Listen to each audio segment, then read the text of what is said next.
Bruce, अच्छा collection है ना? हाँ बिल्कुल, बहुत अच्छा कलेक्शन है। शुक्रिया। ये सब कलेक्ट करने के लिए मैंने पूरी दुनिया घूम ली और सेविंग्स भी खर्च कर दी। मेहनत बर्बाद नहीं हुई? हाँ, सही कहा। ब्रूस, असल में मैं फाइटिंग और उसकी टेक्निक के बारे में एक किताब लिख रहा हूँ। उस दिन क्लब में जो आपने मुझे बातें बताई थी उससे मुझे बहुत फ़ायदा मिला। क्या सच में? वैसे अगर आपको कोई और मदद चाहिए तो मुझे बताइएगा, मुझे बहुत खुशी होगी। इससे मेरी भी बॉक्सिंग को बहुत फ़ायदा पहुंचेगा। ब्रूस, मैंने ये किताब खरीदी है जो चीन के ताओइज़्म पर बेस्ड है। लगता है ये फाइटिंग के लिए भी हेल्पफुल है। आप ताओइज़्म के बारे में क्या सोचते हैं? ताओइज़्म का एसेंस है दखल अंदाजी से दूर रहना। ये दुनिया को बस एक ही दिशा में देखता है, जैसे कि वास्तविक और अदृश्य एक ही समय में एक दूसरे में बदल सकते हैं। इसी तरह अटैक और डिफेंस को भी हम एक ही वक्त में एक दूसरे में बदल सकते हैं। मैं ताओइज़्म के बारे में थोड़ा जानता हूँ। ताओइज़्म की थियरीज बहुत ही गहरी है। गैर दखल अंदाजी के अप्रोच को हम बॉक्सिंग में बहुत अच्छे से यूज़ कर सकते हैं। इसका मतलब हाथ पे हाथ रख के बैठना नहीं है, बल्कि नेचर के साथ कदम से कदम मिलाकर चलना है। ताओइज़्म की गैर दखल अंदाजी की थ्योरी बॉक्सिंग में बदलाव करने के लिए राजी होना है। रुकिए, मैं लिख लेता हूँ। हाँ, अब बताइए। ताओइज़्म की वैसे बहुत सारी थ्योरीज हैं। जब हम मार्शल आर्ट्स को बचपन से सीखना शुरू करते हैं तो तभी से हमारे मन को शांत रहने की आदत हो जाती है। इसका मतलब हमारा मन बहुत ही साफ होना चाहिए। ताओइस्ट पहाड़ों में क्यों रहते हैं?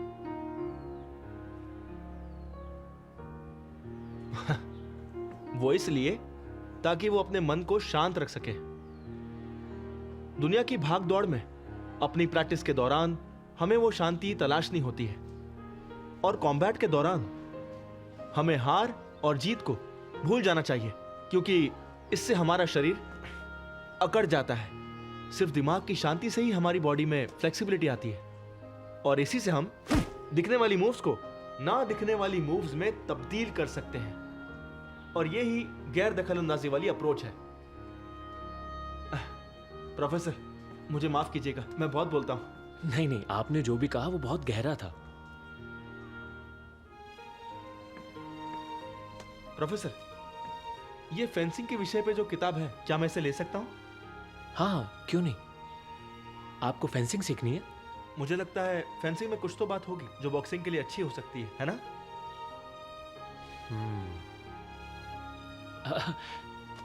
ब्रूस, अगर आप बुरा ना माने तो हम बाहर चलें, थोड़ी ठंडी हवा खा लेते हैं। ये लोग भी बोर हो रहे होंगे। नहीं प्रोफेसर, हम आपकी बातों को बहुत ध्यान से सुन रहे हैं। वैसे तो मुझे समझ नहीं आ रहा आप और ब्रूस ली क्या बात कर रहे हैं, लेकिन मैं एक बार आप दोनों को फाइट करते हुए जरूर देखना चाहूंगा। तुम मुझे समझते हो ब्लेयर। हाँ, फाइट करते हैं ना। मुझे भी प्रोफेसर इनोसेंटो से फिलीपीन बॉक्सिंग सीखने को मिलेगी। और मैं भी आपसे चाइनीज बॉक्सिंग सीखना चाहूंगा। चलिए। ये अच्छा मूव था। ब्रूस के मूव्स काफी अच्छे हो जाएंगे। आइए शुरू करते हैं। आप डिफेंड कीजिए। रेडी हैं?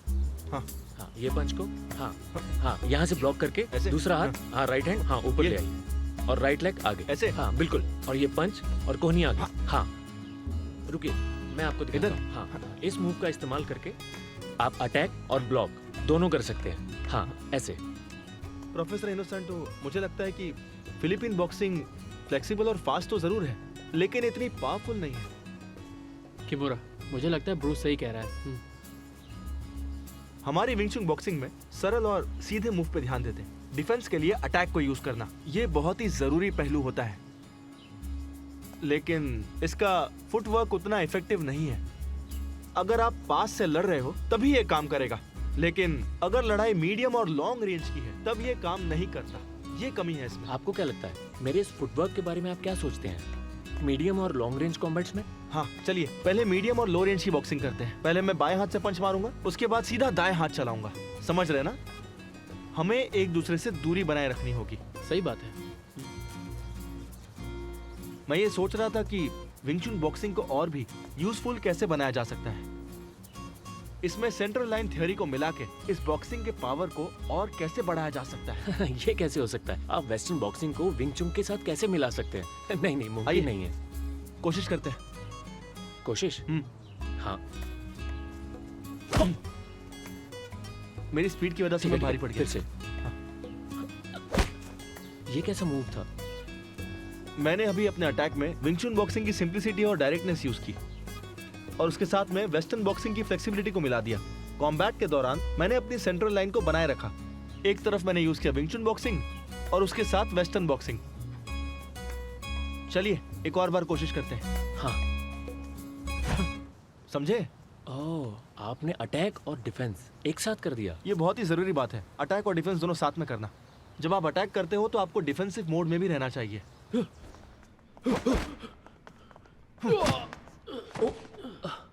वाह ब्रूस, ये तो कमाल है। मैंने सोचा भी नहीं था कि आप फेंसिंग मूव्स को बॉक्सिंग में यूज कर सकते हैं।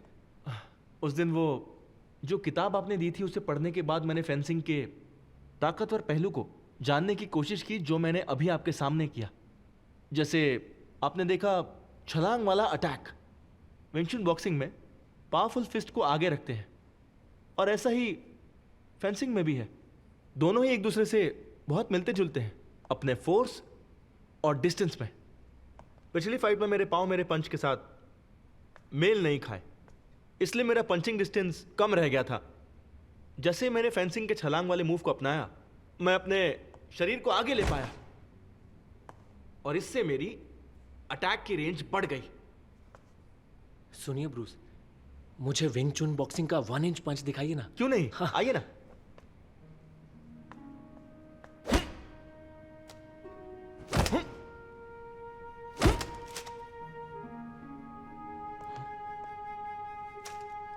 ये तो सच में कमाल हो गया। आप 1 इंच पंच से एक कागज को भी फाड़ सकते हैं। दरअसल 1 इंच पंच ताकत पर निर्भर है और ताकत पांव से होके आती है।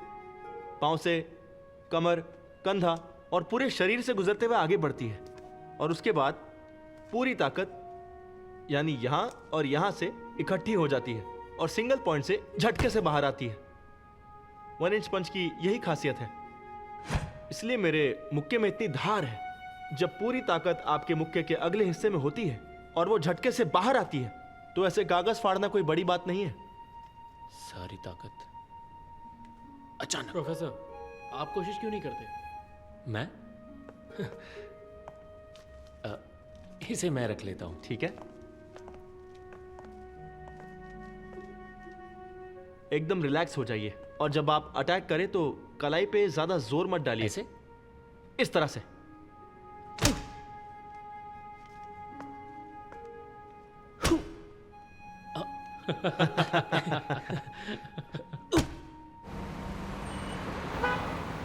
जल्दी हाथ चलाओ, मसल रिलैक्स रखो। एक ही मूव में 2 किक।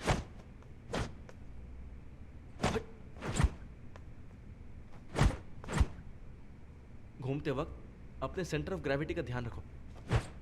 बहुत बढ़िया, आज के लिए बस इतना ही। बाकी के लेसन कल करेंगे, ठीक है? हाँ अब जाके आराम करो। ओके।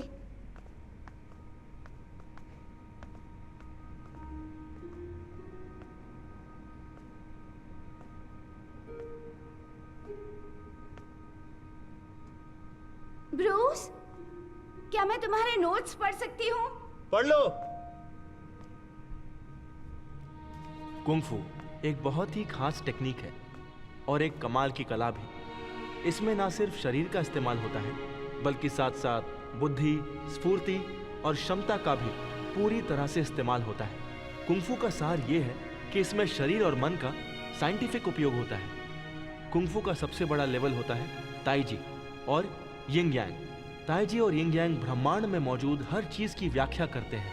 मार्शल आर्ट्स के थ्योरी की बात करें तो ताई-जी और यिंग-यांग मार्शल आर्ट्स की मुश्किल थ्योरीज को आसान बनाकर उन्हें अटैक और डिफेंस में बदल देती है। असली कॉम्बैट एक जंग की तरह ही है जिसमें बिना गाइडेंस के आप हार सकते हैं। कभी कभार की जीत इत्तेफाकी मानी जाएगी। मानसिक रूप से शक्तिशाली बने रहने के लिए आपको शेर की तरह निडर होना पड़ेगा। लेकिन लोमड़ी वाली चालाकी के साथ बिल्ली जैसी निगाहें और कोबरा की तरह तेजी और पैनापन भी चाहिए।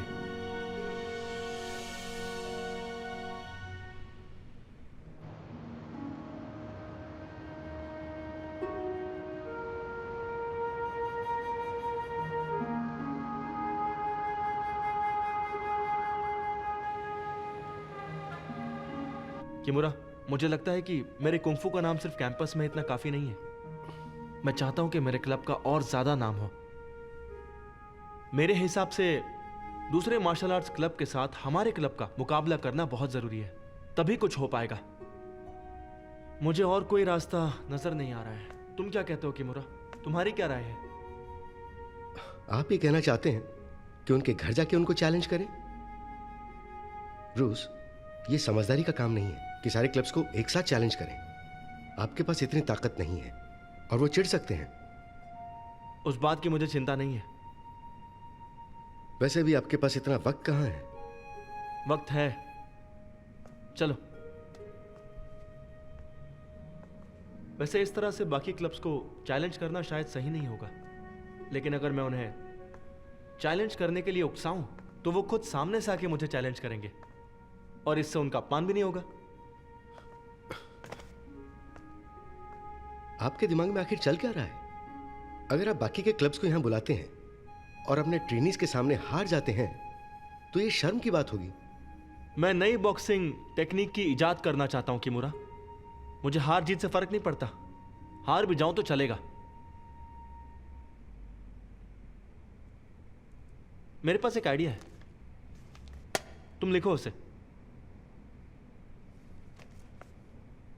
किसी भी वक्त, कोई भी जगह या कोई भी आदमी मुझे चैलेंज करता है तो मैं जरूर जाऊंगा। यह मेरा वादा है। Bruce Lee. किमुरा, बड़े अक्षर में लिखवा के एक अच्छा साइन बोर्ड बनवाओ और इसे एंट्री गेट पे टांग दो। ब्रूस, अगर ऐसा लिखेंगे तो लोग आपको घमंडी समझेंगे। जो कह रहा हूं वो करो। रियल एक्सपर्ट्स को घमंड ही खींच के ला सकता है। नई टेक्निक बनाने का इससे अच्छा तरीका और हो ही नहीं सकता कि हर तरह के बॉक्सर्स के साथ मुकाबला करे। तुम बस लिखो। दुश्मन बना के क्या फायदा? जितना कह रहा हूं उतना करो ना।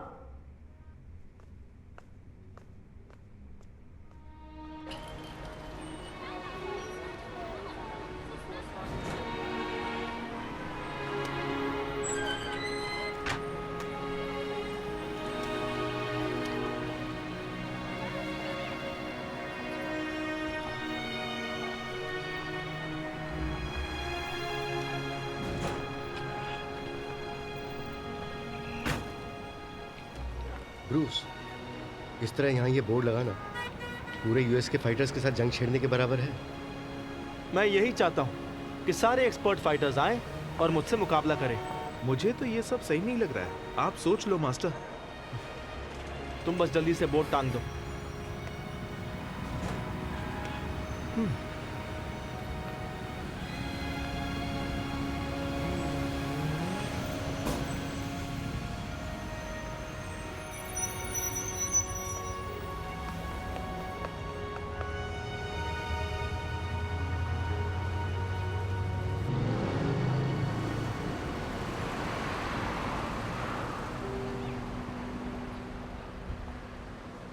तुमने खुद देखा अपनी आंखों से? हाँ हाँ, मैंने खुद अपनी आंखों से देखा है। ब्रूस ली ने अपने क्लब के सामने एक बोर्ड लगा रखा है।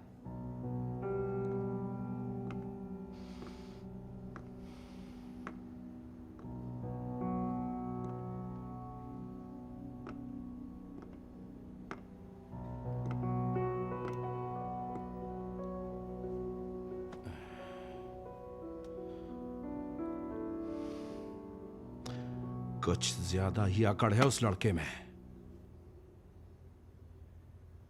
चलो।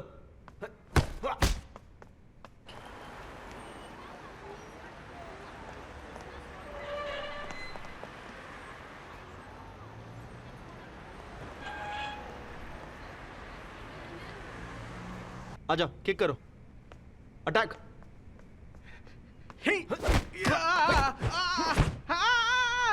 नहीं मास्टर। चलो या, या, उठो। या, हाथ दो मास्टर। ब्रूस, जाओ, जाकर खुद से प्रैक्टिस हाँ, करो। मास्टर। मेरे साथ आइए, मुझे कुछ बात करनी है।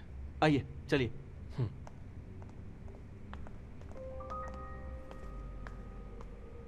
क्या बात है, बताइए क्या कहना है। ब्रूस, आपके दिमाग में क्या चल रहा है? मैंने अभी बाहर बोर्ड देखा जिस पे लिखा था कि कोई भी कभी भी कहीं भी चैलेंज देगा मैं वहां पहुंच जाऊंगा। आखिर आप ऐसी बेवकूफी कैसे कर सकते हैं ब्रूस? क्या ये ठीक नहीं है? ये ठीक नहीं है। कभी सोचा है यूएसए में कितने फाइटर्स हैं? आकर तोड़फोड़ कर दी तो क्या करेंगे आप? मुझे डर नहीं लगता। वैसे देखा जाए तो हमेशा मैं लोगों के क्लब जाके चैलेंज किया करता था। बचपन से मैं ऐसा ही करता आया हूं। प्रोफेसर, आखिरकार मुझे वो रास्ता मिल गया है जिससे सारे एक्सपर्ट्स यहां आकर मुझे अपनी तकनीक सिखाएंगे। ये तो अच्छी बात है ना प्रोफेसर इनोसेंटो?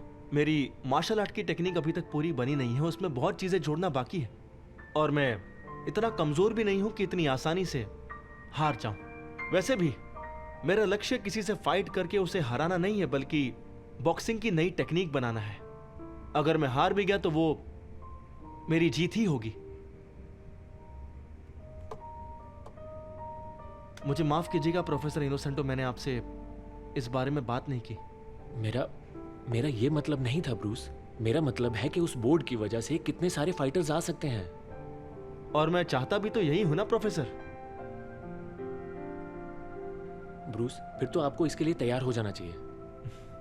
मैं तैयार हूं। अगर आप जीत गए तब तो ठीक है, लेकिन अगर आप हार गए तो आपकी इज्जत का क्या होगा? और आपका क्लब भी बंद हो जाएगा, और आपका मार्शल आर्ट स्कूल खोलने का सपना बस एक सपना ही रह जाएगा। मास्टर, आपके लिए एक फोन है। किसका फोन है? विली जे का। देखा, कॉल्स आने लगे। बात कीजिए। ओके। यूएसए के सारे फाइटर्स में जंग कराना चाहते हो अपने क्लब के आगे ऐसा बोर्ड लगाकर। आखिर क्या सोच रखा है तुमने? मैंने इतना नहीं सोचा। मैं तो सबकी स्किल्स कंपेयर करना चाहता हूं ताकि अपनी टेक्निक अच्छी कर सकूं और जिससे मेरी बॉक्सिंग और भी अच्छी हो जाए। तुम्हें तो कोई फर्क नहीं पड़ता, लेकिन कभी सोचा है लोग क्या सोचेंगे इसके बारे में?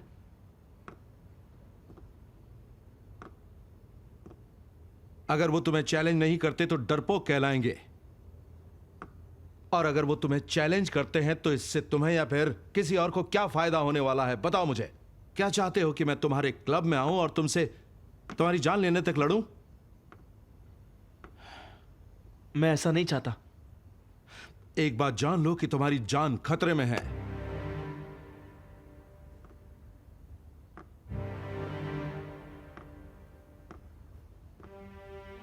मैं ऐसा कुछ नहीं करना चाहता जिससे आपका अपमान हो, मेरा विश्वास कीजिए। मैं तो बस इतना चाहता था कि मेरी बॉक्सिंग और जीत कुनेडो टेक्निक अच्छी हो सके। मैं तो यह भी चाहता हूं कि आप मुझे कुछ और जूडो की टेक्निक सिखाएं। नहीं, मैं तुम्हें नहीं सिखा सकता, क्योंकि अगर तुम्हें सिखाए तो बाकियों को बुरा लगेगा। जिन्हें भी बुरा लगे वो मुझे चैलेंज कर सकते हैं। अगर ये मार्शल आर्ट सर्कल में जंग का ऐलान लगता है तो फिर वैसा ही सही। मैं पूरे यूएस का मार्शल चैंपियन बनना चाहता हूं। तुम मेरे दोस्त हो, इसलिए मैं तुम्हें समझा रहा हूं कि तुम जो कर रहे हो वो गलत है। किसी ने भी आज तक इतनी अकड़ नहीं दिखाई। सही कहा। मैं बस यही चाहता हूं कि पूरी दुनिया मुझे जाने, क्योंकि पूरी दुनिया में बस एक ही ब्रूस ली है।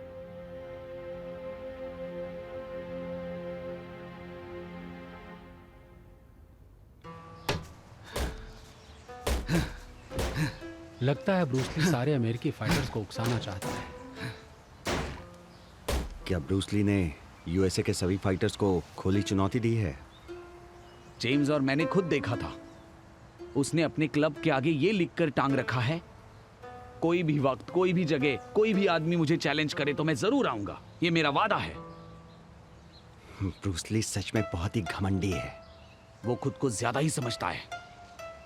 पर मुझे लगता है ब्रूस ली वाकई में एक अच्छा मार्शल आर्टिस्ट है। Great master. मैंने उसे 2 ही किक में धूल चटा दी थी, याद नहीं है? हो सकता है वो मुझसे खाई इतनी बुरी हार भूल गया हो। उसमें इतनी हिम्मत नहीं है कि वो दोबारा आकर मुझे चैलेंज कर सके, इसलिए उसने एक घटिया चाल चली है। उसके क्लब को बर्बाद कर दूंगा। मास्टर यामामोटो, प्लीज ऐसा मत करिए। मैंने उसे बहुत पहले ही कहा था, उसके लिए सिएटल में कोई जगह नहीं है।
ब्रूस, हाँ बोलो। जेम्स ने अभी अभी कॉल किया था। वो एक कॉन्टेस्ट रखना चाहता है। अच्छा, ओपोनेंट कौन है? ओपोनेंट पूछ रहे हो?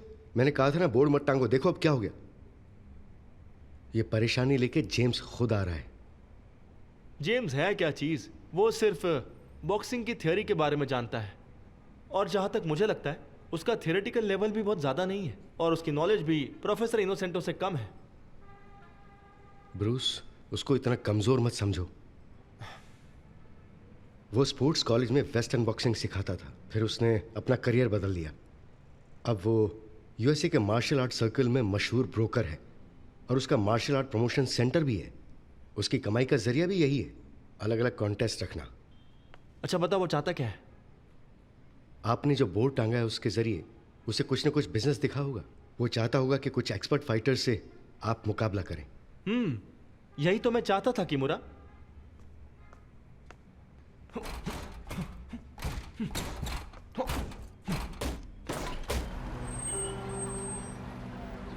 मुझे नहीं लगता इसकी जरूरत है कि आप ब्रूसली को उसके मार्शल क्लब में जाकर चैलेंज करें। बिल्कुल नहीं मिस्टर यामामोटो।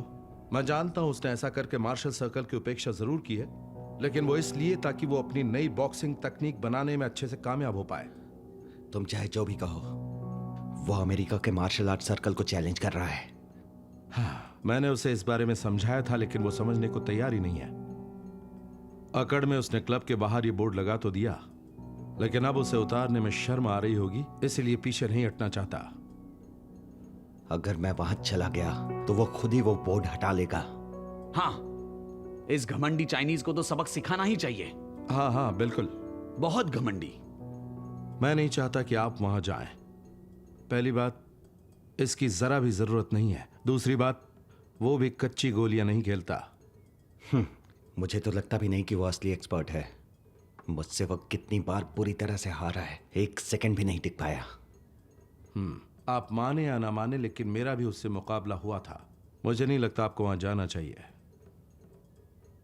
मुझे लगता है ब्रूसली को सबक सिखाने का इससे अच्छा मौका कुछ हो ही नहीं सकता। हम एक छोटा सा मुकाबले का कॉन्टेस्ट रखेंगे ताकि सबके सामने ब्रूसली की यामामोटो के हाथों हार हो सके। उस जैसे घमंडी को मास्टर यामामोटो से सबक मिलना ही चाहिए। आप देखते रहिए, उसे सबक जरूर मिलेगा। क्या आप जानते हैं कि सेंटर लाइन क्या होती है? चलिए मैं आपको बताता हूं। किमुरा यहां आओ। इसका मतलब है जब हम पंच या किक से अटैक करते हैं, उस वक्त की हमारी बॉडी की सेंटर लाइन। चलिए मैं आपको दिखाता हूं। किमुरा, मुझे पंच मारो। देखा, मेरी सेंटर लाइन हमेशा संतुलित ही थी। चलो फिर से करो। डिफेंस के चक्कर में भटको मत, अपनी जगह पे जाओ। मुकाबले का मतलब है अपने ओपोनेंट को हराना। अगर डिफेंड ही करते रहोगे तो आपका ओपोनेंट हारेगा नहीं। मेरी मार्शल आर्ट की थियरी में अटैक और डिफेंस दोनों एक साथ किया जाता है। इस तरह से मैं अपनी पैसिव पोजीशन को एक्टिव कर सकता हूं। समझ गए? Yes master. ब्लेयर, यहां आओ प्लीज। अब ध्यान दीजिए कैसे मैं और ब्लेयर अटैक और डिफेंस प्रैक्टिस करते हैं। ब्लेयर, अटैक करो। मैं उसके अटैक पर तुरंत डिफेंड करता हूं और साथ में अटैक भी करता हूं। डिफेंड के साथ साथ अटैक करना। हाँ, फिर से।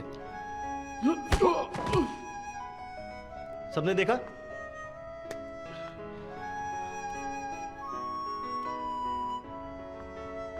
सभी के समझ में आ गया? डिफेंस के दौरान ही आप अटैक कर सकते हैं। इसे कहते हैं डिफेंसिव अटैक।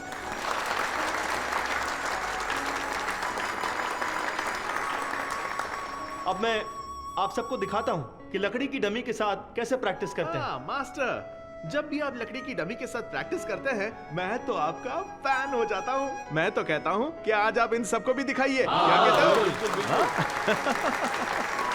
ठीक है।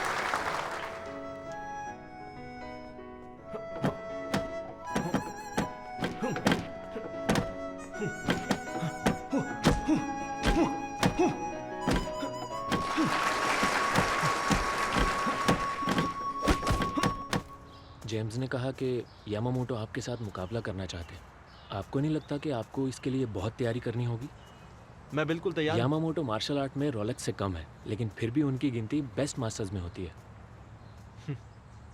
मैं तो कब से इस मौके के इंतजार में था। मुकाबला हुआ तो था, लेकिन मैं हर बार हारा। और मैं तब से सिर्फ उनकी बॉक्सिंग टेक्निक के बारे में ही सोच रहा हूँ। मेरे हिसाब से हमें बैठकर उसे हराने का कोई अच्छा तरीका ढूंढना चाहिए। शुक्रिया प्रोफेसर। कोई बात नहीं। ब्रूस, भविष्य में आपको बहुत से लोग मुकाबले के लिए चैलेंज करेंगे, लेकिन सबको अपनी पावरफुल मूव्स मत दिखाना। ऐसा क्यों? दुश्मन आपको जितना कम जाने, उसके जीतने की संभावना उतनी ही कम होती है।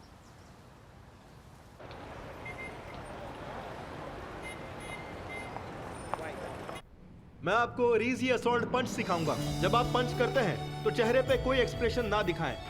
पंच से पहले शरीर की भी कोई हरकत नहीं दिखनी चाहिए। पूरे शरीर की ताकत एक झटके से बाहर।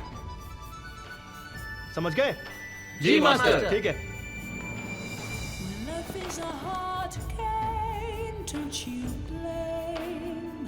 It's your chance to arise your way.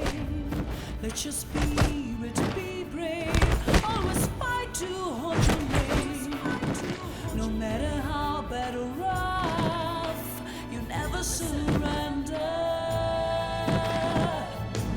All the warriors in this world join the passion of this master soul. From the Chinese hills and shore, we still listen to Bruce Lee, Buttercup.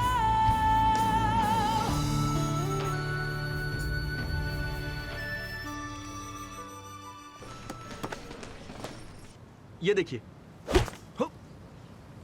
ये कैसी boxing तकनीक है? इसमें मैं attack करता हूं, लेकिन आपके अटैक से पहले नहीं, बल्कि उसी वक्त जब आप मुझे अटैक कर रहे हो। दोनों का अटैक एक साथ। ग्रेट। ये मेरी नई टेक्निक है, डिफेंस के ऊपर अटैक कर देना। अच्छी है ना?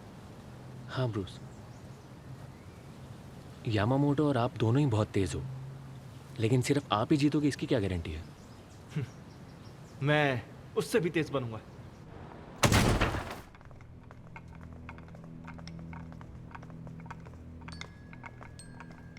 सबने सुन लिया?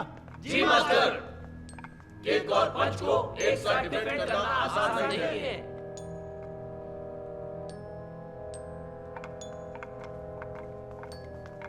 चलिए प्रैक्टिस शुरू कीजिए।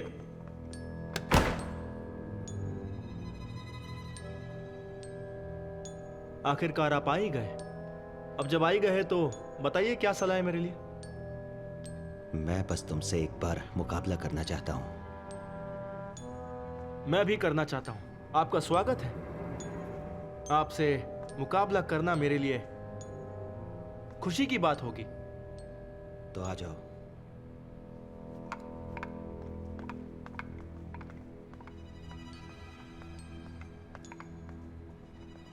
एक मिनट रुके, मेरी आपसे एक रिक्वेस्ट है। हाँ बोलो।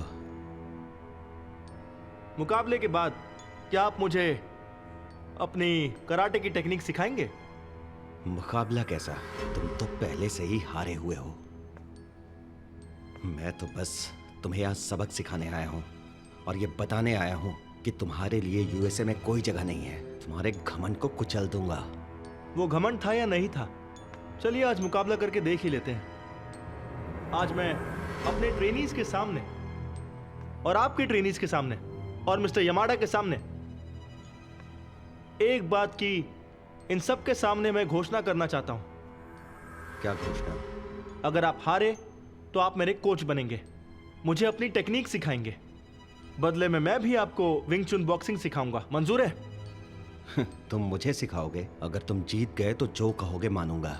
जीत के दिखाओ तो सही। अच्छा आ जाओ।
मास्टर जीत गए।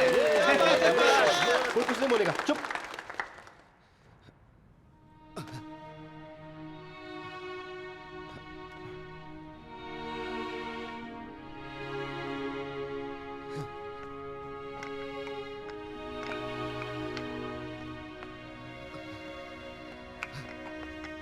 मास्टर माफ कीजिएगा।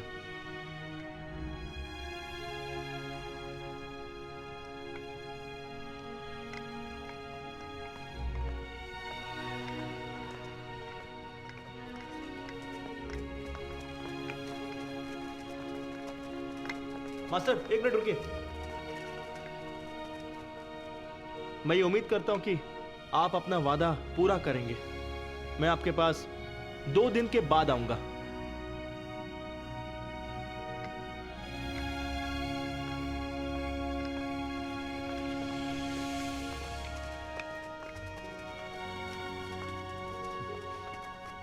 जैसी बोर्ड फिर से टांग दो। ठीक है मास्टर।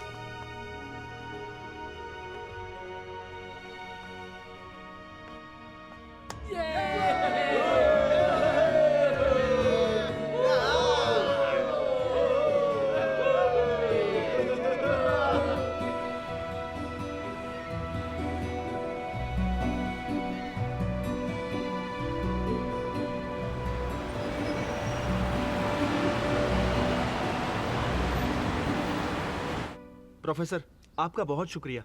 आपके सारे निर्देश काम आए। सच में? अच्छा, उसके पंच सच में बहुत फास्ट थे? बहुत ही फास्ट और बहुत ज्यादा शक्तिशाली भी। अच्छा, तो आपने उससे क्या सीखा? मैंने कल बहुत कुछ सीखा। उनके पांव, वो एकदम जमीन से जुड़े रहते हैं और उनके ऊपर क्या प्रभाव हो रहा है वो ये दिखाते नहीं। उनके पंचेस भी बहुत ज्यादा तगड़े थे। कोई आम आदमी होता तो एक पंच में मर जाता। बचना मुश्किल है। ऐसे पंच से तो कोई ना बचे। कोमा में तो चला ही जाएगा। मैंने उनके सारे मूव समझे और उन्हें अटैक करने का मौका ही नहीं दिया। मैं खुद को बचाता रहा और उनकी कमजोरी ढूंढता रहा। जैसे ही मैंने उनकी कमजोरी देख ली, उन्हें 1 इंच पंच से गिरा दिया और वो समझ ही नहीं पाए। बहुत बढ़िया, बहुत बढ़िया, बहुत बढ़िया ब्रूस। मिस्टर एडी पार्क, मैंने आपको बुलाया ताकि आप उसको हरा सके। आप तो कुंफू के बहुत ही बड़े एक्सपर्ट हैं। आप सच में उससे हार गए यामामोटो, वो भी कुछ ही राउंड में? मुझे ब्रूस ली की बॉक्सिंग तकनीक में फिलीपीन बॉक्सिंग के कुछ मूव दिख रहे थे। मुझे शक है उसे जरूर इनोसेंटो से ट्रेनिंग मिली है। क्या कहा? इनोसेंटो? हाँ, सालों पहले मैं उसके साथ मुकाबला करता था। उसकी बॉक्सिंग तकनीक मुझे आज भी याद है।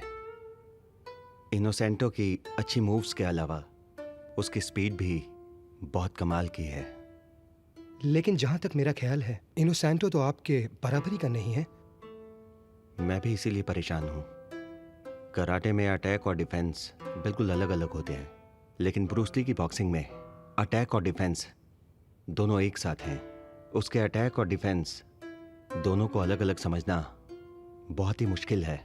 मुझे पता ही नहीं चल रहा कि उसकी तकनीक क्या है। इसमें फिलीपीन बॉक्सिंग की झलक है, लेकिन ये फिलीपीन बॉक्सिंग नहीं है। ब्रूस ली की बॉक्सिंग तकनीक ऐसी थी कि वो मेरे अटैक का जवाब कई तरीकों से दे रहा था। उसके पंच अलग अलग तरह के थे और उसका अटैक और डिफेंस इतना तेज था कि मैं समझ ही नहीं पाया, खासकर उसका आखिरी पंच।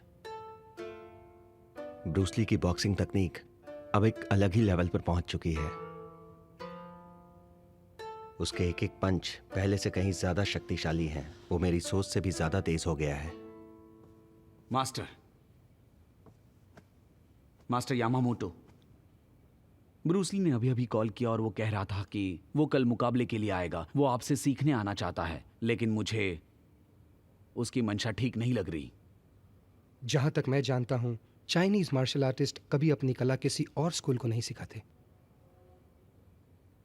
मैं उसका वो आखिरी पंच जरूर सीखना चाहूंगा। Mister Eddie Park, Bruce Lee चाहता है कि मैं उसे कराटे सिखाऊं। कैसे सिखाऊं मैं? प्रोफेसर इनोसेंटो, कल मैं यामामोटो के क्लब में जा रहा हूं, उनसे उनकी बॉक्सिंग टेक्निक सीखने के लिए। आप क्या कहते हैं? मुझे सबसे पहले उनसे क्या सीखना चाहिए? क्या सही रहेगा? ब्रूस, उम्मीद है आपको पता होगा कि वो अपने सबसे शक्तिशाली मूव्स आपको नहीं सिखाएंगे, क्योंकि यूएसए के फाइटर्स को लगता है कि आप उनके लिए एक बड़ा खतरा है। कोई नहीं चाहता कि आप उनसे आगे निकले। समझ गया। फिर भी मैं उनके साथ ईमानदार रहूंगा। मैं अपनी सारी टेक्निक्स उन्हें जरूर सिखाऊंगा। आप तो जानते ही हैं, ज्ञान को नहीं बांटना मार्शल आर्ट के आगे ना बढ़ने का सबसे बड़ा रोड़ा है। जब तक हम ईमानदार नहीं होंगे, मार्शल आर्ट्स आगे बढ़ ही नहीं सकता। और इस बदलाव की शुरुआत मैं खुद करूंगा। उन्हें सब बताऊंगा। ये मेरी कला के लिए भी अच्छा रहेगा। मैं जितना लोगों से अपनी टेक्निक शेयर करूंगा, उतना ही मैं खुद माहिर बनूंगा। मेरी थियरीज भी। उम्मीद है कि आपकी लगन उन्हें समझ में आ जाए। जरूर आएगी।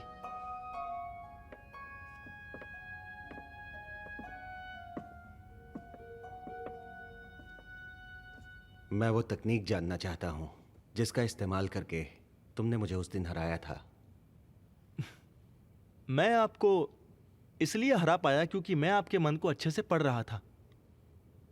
मैं कुछ समझा नहीं। आपने मुझे कई बार हराया था, उस पर मैंने बहुत सोचा। आपके पंच काफी शक्तिशाली और तेज होते हैं, इसीलिए आपके हर एक पंच को समझना मेरे लिए बहुत जरूरी था। और इसीलिए मैंने आपके मन को पढ़ना शुरू किया, बिल्कुल अपने मन की तरह। मुझे ये सब बकवास सुनने में कोई दिलचस्पी नहीं है। अगर सच में तुम मुझे बताना चाहते हो तो बताओ कि तुम्हारी तकनीक क्या थी जिसकी वजह से तुम मुझे हरा पाए। ठीक है, मैं आपको दिखाता हूं। ये देखिए, इसे रीजी असॉल्ट पंच कहते हैं।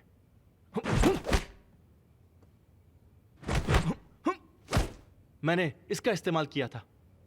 Reiji assault? हाँ बिल्कुल, डिफेंस पर अटैक। इसमें 23 पंच होते हैं। हर एक पंच ओपोनेंट की सेंटर लाइन पर अटैक करता है। इस वजह से यह टेक्निक इफेक्टिव है। रीजी असॉल्ट पंच पूरे शरीर की ताकत को एक पॉइंट पे ले आता है, पंच करने वाले पॉइंट पर, इसीलिए फास्ट है। मेरा पंच जैसे ही ओपोनेंट की बॉडी को टच करता है, मेरा सारा फोर्स झटके से बाहर निकलता है। ओपोनेंट आपकी मूव को समझ नहीं पाता, वो अलर्ट नहीं होता और आप अचानक उस पर अटैक कर देते हैं।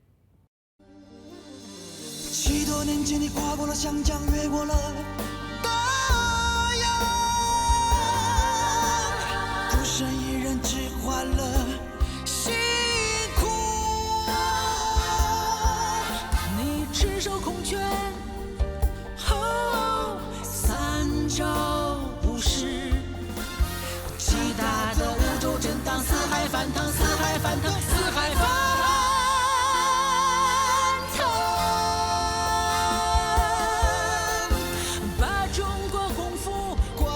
世界这块银屏，让